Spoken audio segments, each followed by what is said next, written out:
aguardando mamãe Nasci. O momento da gente poder de fato chega mais à frente. Hoje é um dia mais que especial. Aline, seu Dia das Mães.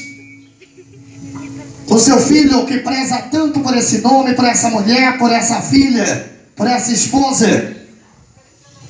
A gente não poderia jamais deixar de vir até a sua casa e poder dizer o quanto a senhora é especial para essa família.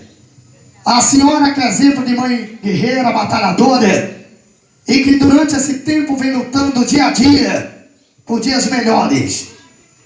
Que a senhora com certeza continue sendo essa mulher de luz, essa mulher de fibra, essa mulher de garra, que não desiste nunca. E a prova está aí, essa família linda, que com certeza não poderia jamais deixar de lhe homenagear nesse dia de hoje.